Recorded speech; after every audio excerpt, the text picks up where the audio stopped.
నమస్కారం ఘంటారావానికి స్వాగతం ముందుగా ప్రధానాంశాలు ట్రంప్పై కాల్పుల ఘటనపై ఎఫ్బీఐ ముమ్మర దర్యాప్తు హత్యాయత్నానికి కారణాలపై రాని స్పష్టత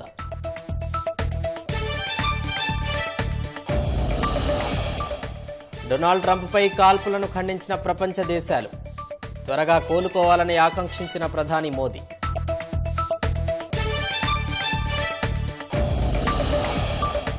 గీత కార్మికుల రక్షణ కోసం ఆధునిక టెక్నాలజీతో రక్షణ పరికరాలు రంగారెడ్డి జిల్లా లష్కర్గూడలో ప్రారంభించనున్న సీఎం కాగ్ నివేదిక ఆధారంగా కాళేశ్వరం ఆనకట్టలపై విచారణ ఆర్థికపరమైన అంశాలపై దృష్టి సారించనున్న జస్టిస్ పీసీ ఘోష్ కమిషన్ ఇవాళ తెరుచుకోనున్న జగన్నాథుడి రత్న భాండాగారం వివరాల నమోదును డిజిటలైజ్ చేయనున్న అధికారులు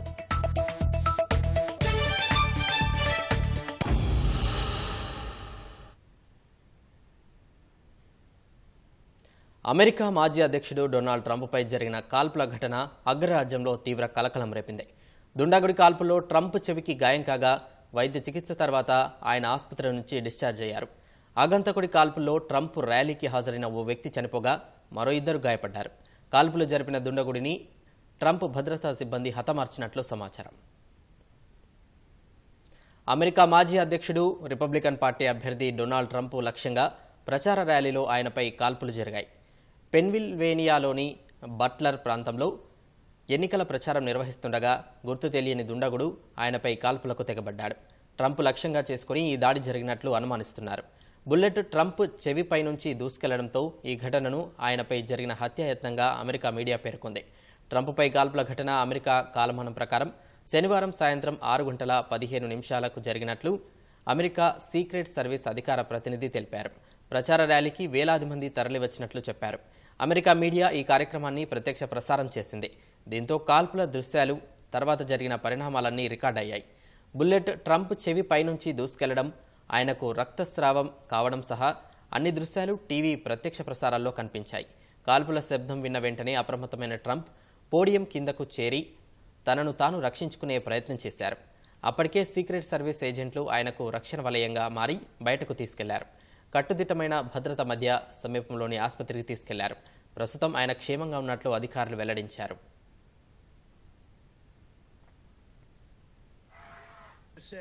Take a look at what happened.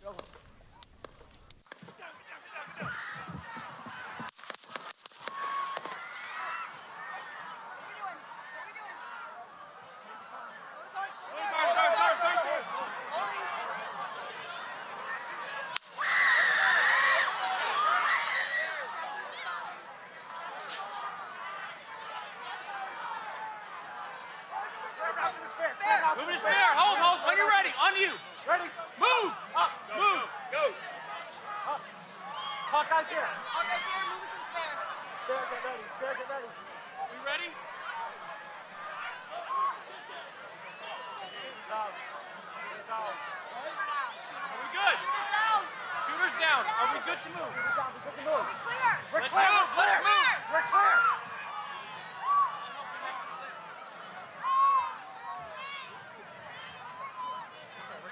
Come on. Let me get my shoes. Let me get my shoes. I got you, sir. I got you, sir. Let me get my shoes, sir. Hold that in your head. It's bloody. So we gotta move to the bus. Move to the bus. Let me get my shoes. Okay. Put the shoes down. Get the shoe. What's up? Trump ప్రచార rally సమీపంలోని భవనంపై నుంచి దుండగుడు కాల్పులకు తెగబడినట్లు ప్రత్యక్ష సాక్షి ఒకరు తెలిపారు. ర్యాలీకి వచ్చిన అగంతకుడు తుపాకీతో భవనంపైకి వెళ్లడం చూసినట్లు చెప్పారు. గన్తో ఓ అనుమానితుడు భవనంపైకి వెళ్లినట్లు ఫిర్యాదు చేసినట్లు ప్రత్యక్ష సాక్షి చెప్పారు. అయినప్పటికీ ట్రంప్ ప్రసంగించడం తమను ఆందోళన కలిగించిందన్నారు. అంతలోనే ట్రంప్పై కాల్పులు జరిగినట్లు ప్రత్యక్ష సాక్షి మీడియాకు వివరించారు.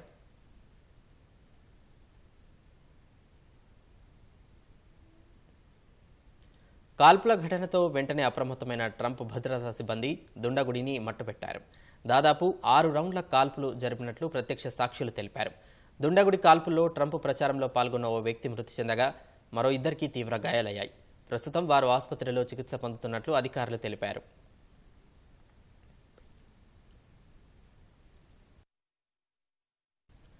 పెన్సిల్వేనియాలోని బట్లర్లో జరిగిన కాల్పులపై వేగంగా స్పందించినందుకు అమెరికా సీక్రెట్ సర్వీస్ సహా మిగతా సిబ్బందికి సామాజిక మాధ్యమం ట్రూత్ ద్వారా ట్రంప్ ధన్యవాదాలు తెలిపారు. ఈ ఘటనలో మరణించిన వ్యక్తి కుటుంబానికి, తీవ్రంగా గాయపడిన వారికి సానుభూతి తెలిపారు. ఇలాంటి చర్య అమెరికాలో జరగడం నమ్మశక్యంగా లేదని, కాల్పులు జరిపిన వ్యక్తి గురించి ప్రస్తుతానికి తనకు ఏమీ తెలియదని ట్రంప్ పేర్కొన్నారు. తన కుడి చెవి పైభాగంలో నుంచి బుల్లెట్ వెళ్లిందని, కాల్పుల శబ్దాలు వినగానే ఏదో జరుగుతోందని అర్థమైనట్లు ట్రంప్ పేర్కొన్నారు. అంతలోనే బుల్లెట్ చెవి పైనుంచి దూసుకెళ్లినట్లు అనుమానించారు. చాలా రక్తస్రావం జరిగిందన్నారు. గాడ్ బ్లెస్ అమెరికా అంటూ ట్రంప్ పోస్ట్ చేశారు. Take a look at what happened.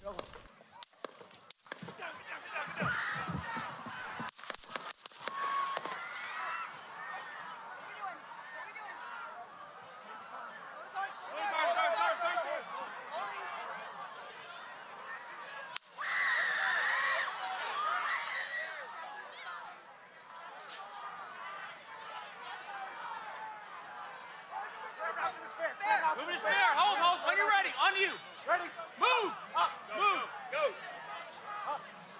Hawkeye's here. Hawkeye's here, move it to spare. Spare, get ready. Spare, get ready. You ready? Down. Down.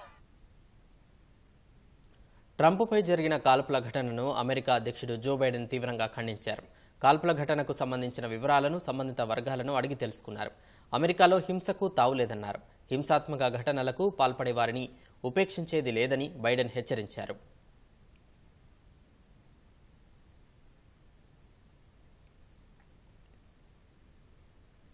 America మాజీ అధ్యక్షుడు Donald ట్రంప్పై జరిగిన కాల్పుల ఘటనను యావత్ సమాజం తీవ్రంగా ఖండించింది. ప్రధానమంత్రి మోదీ సహా అమెరికా మాజీ అధ్యక్షులు, వ్యాపారవేత్తలు ఈ ఘటనపై తీవ్ర విచారం వ్యక్తం చేశారు. ఇలాంటి హింసాయుత ఘటనలకు తావులేదని ముక్త కంఠంతో ఉద్ఘాటించారు. తన స్నేహితుడు డొనాల్డ్ ట్రంప్పై దాడిని తీవ్రంగా ఖండిస్తున్నట్లు ప్రధాని మోదీ తెలిపారు. ఆయన త్వరగా కోలుకోవాలని ఆకాంక్షిస్తున్నట్లు చెప్పారు. ప్రజాస్వామ్య వ్యవస్థ, రాజకీయాల్లో హింసకు తావులేదన్నారు. ఈ ఘటనలో గాయపడిన వారు త్వరగా కోలుకోవాలని ప్రార్థిస్తున్నట్లు మోదీ పేర్కొన్నారు.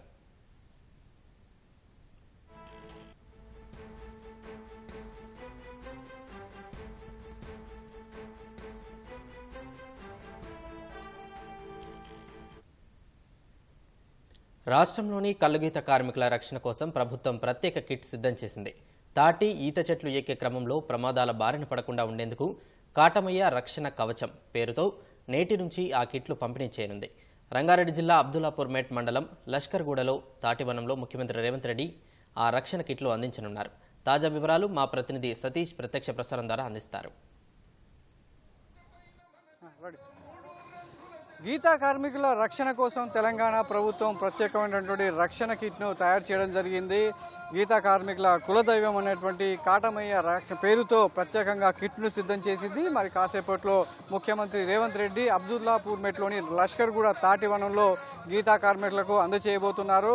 అయితే చాలా వరకు గీతా కార్మికులు వాళ్ళ వృత్తిలో భాగంగా చాలా వరకు ప్రమాదాలకు గురవుతున్నారు. తాటి చెట్టు ఎక్కే క్రమంలో వాళ్ళు సాంప్రదాయంగా వినియోగిస్తున్నటువంటి రక్షణ పరికరాలు సరిగ్గా లేకపోవడంతో తాటి చెట్టు నుంచి జారిపడి వికలాంగులుగాను చాలామంది, అదేవిధంగా మరణించిన సందర్భాలు, మృత్యువాత పడిన సందర్భాలు చాలా ఉన్నాయి. దాదాపు ఏడాదికి 500 మందికి పైగా గీతా కార్మికులు రాష్ట్ర వ్యాప్తంగా ప్రమాదాలకు గురవుతూనే ఉన్నట్లుగా గణాంకాలు చెప్తున్నాయి. ఈ క్రమంలో గీతా కార్మికులు తాటి చెట్టు, ఈత చెట్టు ఎక్కేటువంటి కార్మికుల పరిరక్షణ కోసం ఐఐటి హైదరాబాద్తో కలిసి ఒక ప్రత్యేకమైనటువంటి కిట్ను రాష్ట్ర ప్రభుత్వం తయారు చేసింది. బీసీ కార్పొరేషన్ ద్వారా రాష్ట్ర వ్యాప్తంగా ఉన్నటువంటి కార్మికులందరికీ కూడా నేటి నుంచి ఈ కిట్లను పంపిణీ చేయబోతుంది. 6 వస్తువులు ఉన్నటువంటి ఈ కిట్ ద్వారా గీతా కార్మికులు తాటి చెట్టును సులభంగా ఎక్కడమే కాకుండా వారికి భద్రతా పరంగా కూడా చాలా ఈ కిట్ దోహదపడుతుందని చెప్పేసి ప్రభుత్వం తయారు చేయడం జరిగింది. మరి దానిలో భాగంగా ఈరోజు లష్కర్గూడ వేదికగా చాలామంది, ఒక 50 మంది గీతా కార్మికులకు 10 రోజుల పాటు ట్రయల్ రన్ నిర్వహించి అది భద్రంగా ఉందా లేదా అంటే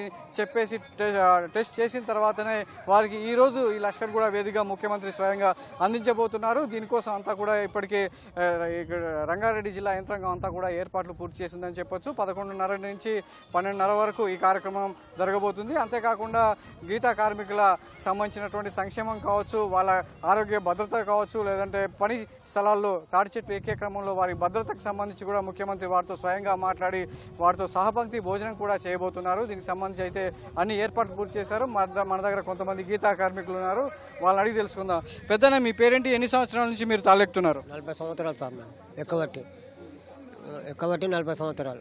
40 ఏళ్ల నుంచి ఈ మీరు వాడుతున్నటువంటి వీటి ద్వారానే తాళెక్కుతున్నారు కదా. సో ఎట్లా ఉంది భద్రత పరంగా, ఎట్లా ఉంది? మంచిగానే ఉంది సార్ ఇప్పటికైతే. మంచిగా ఇప్పుడు రేవంత్ రెడ్డి మంచిగా ఇస్తుండు, అది చేస్తున్నాము. ఇప్పుడు అత్తి వరకు మంచిగా అయితే నడుస్తుంది ఇప్పుడైతే అని అనుకుంటున్నాను. సో మీ కళ్ళ ముందు ఎవరైనా ప్రమాదాలు బారిన పడిన సందర్భాలు ఉన్నాయా? ఎట్లా వాళ్ళు కింద పడిన సందర్భం? పడ్డారు సార్, కింద కూడా పడ్డారు, 2-3 సార్లు పడ్డారు. ఇస్తున్నారు, 5 లక్షలు శాంక్షన్ అవుతున్నాయి, చేస్తున్నారు. మీ పేరేంటి? నా పేరు యాదగిరి సార్. యాదగిరి గారు, మీరు చూసినట్లయితే చూడొచ్చు, కొన్ని సంవత్సరాల నుంచి ఈ తాళ్ళు ఎక్కుతూనే ఉన్నారు. ఈ సాంప్రదాయంగా ఈ రబ్బర్తో తయారు చేసినటువంటి మోగు ద్వారా, సాంప్రదాయ కిట్ ద్వారా కొన్ని సంవత్సరాల నుంచి తాళ్ళు ఎక్కుతూ కుటుంబాన్ని పోషించుకుంటున్నారు. ఇప్పుడు ప్రభుత్వం మీకు ఈ రక్షణ కిట్ ఇస్తుంది కదా, సో ఇది ఎలా మీకు ఉపయోగపడుతుంది, ఎట్లా మీకు రక్షణ కల్పిస్తుంది అనుకుంటున్నారా? చూసారా మీరు? చూసినాం సార్, చూసినాము. ఇప్పుడు మాకు ఎందుకంటే ఇది బాగానే ఉంది. ఇది కాకపోతే ఏంటంటే కాళ్ళు జారినా, మూకు జారినా నడుమ ఆగకుండా కిందికి వచ్చేస్తాం.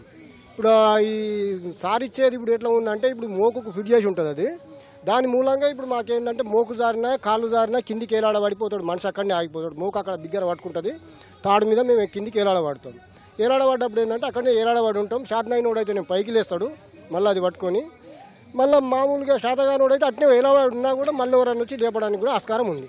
అంటే ఏ సందర్భంలో మీరు కళ్ళు గీసేటప్పుడు ఏ సందర్భంలో కింద పడే అవకాశం ఉంది?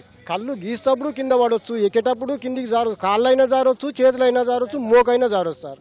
ఎక్కేటప్పుడు జారొచ్చు, దిగేటప్పుడు జారొచ్చు, పైన ఉన్నప్పుడు కూడా జారొచ్చు. సందర్భం అని ఏది లేదు, అది ఎప్పుడైనా జారొచ్చు. మనకి ఎక్కడికి వెళ్ళైనా జారొచ్చు అది. ఎందుకంటే ఒక తీరేనే ఉంటుంది, కిందికి వెళ్ళి మీద ఒక తీరేనే ఉంటుంది, ఎక్కడికి వెళ్ళైనా జారొచ్చు. ముఖ్యంగా వర్షాకాలంలో కూడా మీరు తాళ్ళెక్కుతుంటారు, వర్షం పడ్డ సందర్భాల్లో కూడా. ఆ సందర్భంలో ఇవి వర్షం పడుతున్నప్పుడు ఇవి వేసుకొని ఎక్కేటప్పుడు ఎంతవరకు భద్రంగా ఉంటాయి? చాలా కష్టం సార్. వర్షాకాలంలో తాడు నానినదంటే ఎక్కడం చాలా కష్టము. చాలా ఎక్కినా కూడా అసలు పచ్చిగుంటే ఎక్కొద్దిగా యాక్చువల్గా. అది ఏదేమన్నా కానీ ఒట్టిగా అయితేనే ఎక్కాలి, లేకుంటే మాత్రం ఊకోవాలి. ఒట్టిగా అయినాకనే తాడిందా లేదా, ఎన్నదా లేదా చూసి ఎక్కాలి. ఇంతవరకు ఇట్లాంటి రక్షణ కిట్లు మీ కులదైవం అంటే కాటమయ్య రక్షణ కిట్ పేరుతో ఇస్తున్నారు కదా, ఇంతకుముందు ఏమన్నా ఇచ్చారా? ఇవి ఇప్పుడు ఎంత? ఇప్పటిదాకా అయితే ఏం ఇవ్వలేదు మాకు, ఇప్పుడే ఫస్ట్ ఇస్తున్నది. ఇంతకుముందు చాలా వచ్చినాయి, మిషన్ వచ్చింది అన్నారు, మెట్లతో ఎక్కేది అన్నారు, ఏది మాకు ఉపయోగపడలేదు. కానీ ఇదైతే ఉపయోగపడుతుంది. ఎందుకు ఉపయోగపడుతుంది అంటే ఎక్కడం సేమే, దిగడం సేమే, అంతా సేమే. కాకపోతే భద్రత కోసం జారినప్పుడు మనిషి కాళ్ళు జారినా, చేతులు జారినా, మోకు జారినా, ఏది జారినా ఏమైందంటే ఆ తాడు అనేది క్లిప్ అక్కడ పట్టుకొని ఉంటుంది. మాకు ఇది నడుముకు కట్టుకుంటాం కాబట్టి కిందికి ఏలాడబడి ఉంటాం మేము. ఏలాడబడి ఉన్నప్పుడు ఇంకోటి గుతికి కూడా ఇప్పటిదాకా మాకు గుతిసిపోతుంది. తాడు మీదకి వెళ్ళి జారినామంటే గుతి కింద పడిపోద్ది, మళ్ళీ మాకు ఉపయోగం దొరకదు. ఇప్పుడు ఒకటి తాడిచ్చాడు దానికి కాలు కట్టుకోవడానికి. గుతి ఊసిపోయినా కూడా కాలుకి ఏలాడబడి ఉంటుంది. తర్వాత ఏంటంటే అది ఊసిపోయినప్పుడు ఏలాడబడి ఉన్నా మనం చదువుకుంటప్పుడు మళ్ళీ కిందికి కూర్చున్నాక ఏలాడబడ్డాక కాళ్ళకు ఆ గుతిని కూడా చదువుకొని జర శాతనైనోడు అయితేనేమో తాడు పట్టుకొని లేచి మళ్ళీ మోకేసుకొని దిగి రావచ్చు. సరే నాలాంటి వాడు అయితే ఒకవేళ దిగిరాని పరిస్థితి ఉంటే అట్నే ఏలాడబడి ఉన్నా కూడా ఎవరన్నా వచ్చి పైకి వెళ్ళి కిందికి వెళ్ళి లేపితే మళ్ళీ సరి చేసుకొని రావచ్చు సార్. యాదగిరి చెప్పండి, అంటే చాలా వరకు తాడి చెట్టు ఎక్కాలంటే చాలా దారుఢ్యంగా ఉండాలి, బలిష్టంగా ఉండాలి. కానీ ఈ తరం మీ కుటుంబంలో ఉన్నటువంటి ఈ తరం పిల్లలు తాళ్ళెక్కుతున్నారా? ఇంకా మీ వయసులో ఉన్నటువంటి చాలా మంది తాళ్ళెక్కడానికి ముందు చూపుతున్నారు, కానీ ఈ తరం ఎందుకు ఎక్కట్లేదు? ఈ తరం ఎక్కట్లేదు సార్. ఎందుకో మరి ఈ తరం దీని మీద ఆసక్తే చూపట్లేదు సార్. వీళ్ళు ఇప్పటి వాళ్ళు మాత్రం దీని గురించి పట్టించుకుందాం, చేద్దామన్న ఆలోచన లేదు. ఇంకొకటి సార్, మా ఏరియాలో కళ్ళు గిరాకీ లేదు సార్. కళ్ళుకు డిమాండ్ లేదు. ఏమంటే గీయాలు ఒక ఆదివారం ఒక నాడే కళ్ళమ్ముడు పోతుంది, లేకుంటే పండుగ నాడో పబ్బం నాడో అమ్ముడు పోతుంది. లేని రోజు తీసుకుపోవాలి, ఆడ పోసి పెట్టాలి. పోసి పెడితే అది రూపాయికి కూడా కూడా అడగడు. అది ఫస్ట్ మనం ఎప్పుడైతే తాడెక్కుతున్నామో అక్కడికి వస్తేనే గిరాకీ. అమ్ముకున్నాము అనుకోవాలి, పైసలు మా దగ్గర పడ్డాయి అనుకోవాలి. లేదు అంటే తీసుకొచ్చి ఇంటికాడ పెట్టినామా అది ఒక రూపాయికి కూడా కూడా అడిగేటోడు ఉండడు. మీ పిల్లలు ఎక్కుతారా తాళ్ళు ఎక్కడానికి అనుకుంటారా? తెలియదు సార్. ఏమంటారు వాళ్ళు? మా పిల్లలు రమేష్, ప్రవీణ్ ఏం చదువుతున్నారు? 15 చదివింది సార్. చిన్న ఆయన, పెద్ద ఆయన 12 చదివిండు. ఊకుండు చదువుతలేదు, ప్లాట్ దందా చేస్తారు అంతే సార్. సో ఇది గీతా కార్మికులు చెప్తున్నారు, ఈ ప్రభుత్వం అందజేసేటువంటి కాటమయ్య రక్షణ కవచం చాలా భద్రంగా ఉండబోతుంది. ముఖ్యంగా వర్షాకాలంలో చాలా ప్రమాదాలు జరిగే అవకాశం ఉంటుంది కాబట్టి ఈ రక్షణ కిట్ ద్వారా తమకు భద్రత పరంగానే కాకుండా కళ్ళు గీసే సమయంలో తీసుకొచ్చేటువంటి కుండ కూడా చాలా భద్రంగా ఉంటుంది, ఎక్కడ కింద పడే అవకాశం లేదు అని చెప్తున్నారు. చాలా వరకు కూడా ఒక దశలో వీళ్ళు కూడా ఒక ట్రయల్ రన్లో పాల్గొనడం జరిగింది. మరి కాసేపట్లో దీనికి సంబంధించి ఈ లష్కర్ కూడా తాటివనంలో ట్రయల్ రన్ స్వయంగా వీక్షించబోతున్నారు. ఆ తర్వాత ముఖ్యమంత్రి ఒక 5 కార్మికులకు, గీతా కార్మికులకు స్వయంగా ఈ కిట్లు అందజేసి ఇక్కడ ఉన్నటువంటి గీతా కార్మికులందరితో కలిసి సహపంక్తి భోజనం చేయబోతున్నారు. మరి గీతా కార్మికులకు ఈ వేదికగా ప్రభుత్వం ఎలాంటి ప్రకటన చేయబోతుంది, వారి సంక్షేమం కావచ్చు, వారి ఆరోగ్య భద్రత కోసం ఎలాంటి ప్రకటన చేయబోతుంది, ముఖ్యమంత్రి ఏం చెప్పబోతున్నారు అనేది సర్వత్రా రాష్ట్ర వ్యాప్తంగా ఉన్నటువంటి గీతా కార్మికులంతా కూడా ఎదురు చూస్తున్నారు. Vote studio. ప్రస్తుత ఆర్థిక సంవత్సరానికి పూర్తి స్థాయి రాష్ట్ర బడ్జెట్ సిద్ధమవుతోంది. ఈ నెల 25 లేదా 27న శాసనసభలో ప్రవేశపెట్టే అవకాశాలున్నాయి. ఈ నెల 23న కేంద్రం పార్లమెంటులో 2024-25 ఆర్థిక సంవత్సరానికి పూర్తి బడ్జెట్ను ప్రవేశపెడుతోంది. అందులో రాష్ట్రానికి ఎంత మేర నిధులు దక్కుతాయనే అంచనాల ప్రకారం రాష్ట్ర బడ్జెట్ ప్రతిపాదనలను ఖరారు చేస్తామని ఆర్థిక శాఖ వర్గాలు తెలిపాయి.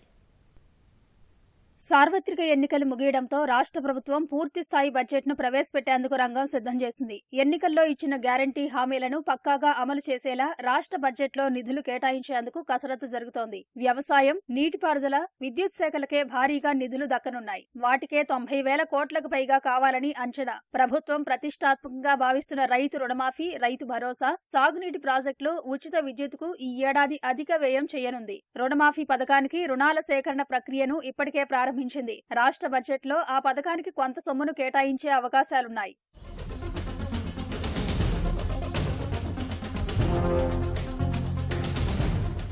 రైతు భరోసాకు ఏటా బడ్జెట్లో 14,000 కోట్ల వరకు కేటాయిస్తున్నందున ఈ ఏడాది అంతకి తగ్గకుండా ఇవ్వాలని వ్యవసాయ శాఖ కోరుతోంది. మొత్తం వ్యవసాయ శాఖకు ఈ ఏడాది 55,000 కోట్ల వరకు కావాలనే అంచనాలున్నాయి. అందులో 31,000 కోట్లకు పైగా రుణమాఫీకే ఖర్చు చేయాల్సి ఉంటుంది. ఇక సాగునీటి ప్రాజెక్టుల నిర్మాణాల్లో ఇప్పటికే చాలా వరకు పనులు పూర్తయినవి ఉన్నాయి. వాటికయ్యే తక్కువ మొత్తాన్ని ఖర్చు పెట్టి మిగిలిన పనులు పూర్తి చేస్తే కొత్త ఆయకట్టు సాగులోకి వస్తుంది. ఇలాంటి ప్రాజెక్టులకు బడ్జెట్లో ప్రాధాన్యం ఇవ్వాలని ప్రభుత్వం యోచిస్తోంది.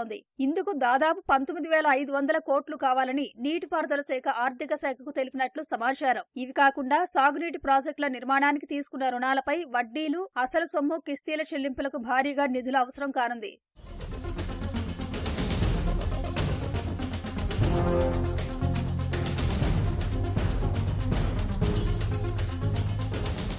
గృహజ్యోతి పథకానికి సంబంధించి విద్యుత్ రాయితీ పద్దు కింద 15,000 కోట్లు కావాలని డిస్కమ్లు కోరుతున్నాయి. ఇళ్లకు నెలకు 200 యూనిట్ల ఉచిత కరెంటుకు నెలకు 150 కోట్ల వరకు అవసరమని డిస్కమ్ల అంచనా. ఇది గతంలో రాష్ట్ర బడ్జెట్లో లేని పథకం.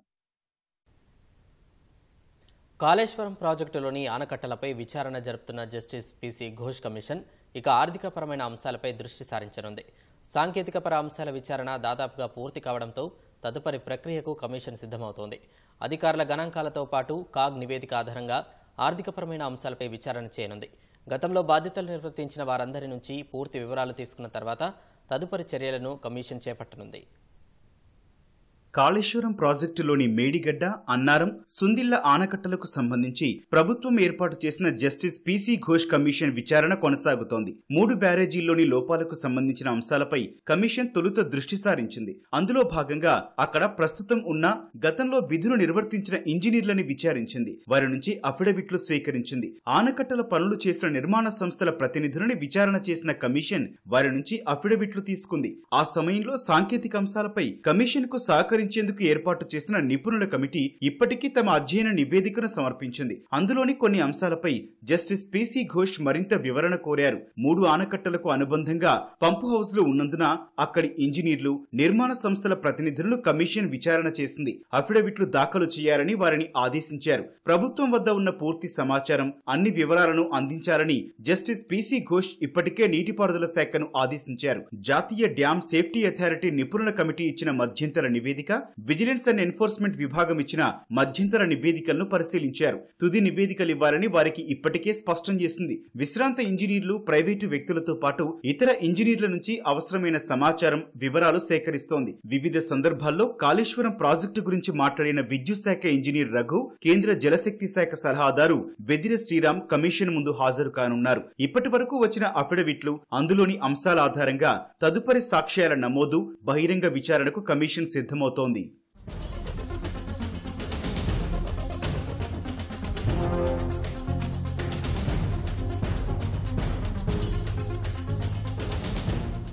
సాంకేతిక పరమైన అంశాల విచారణ దాదాపుగా పూర్తి కావడంతో ఆర్థిక పర అంశాలపై పూర్తి స్థాయిలో దృష్టి సారించనుంది.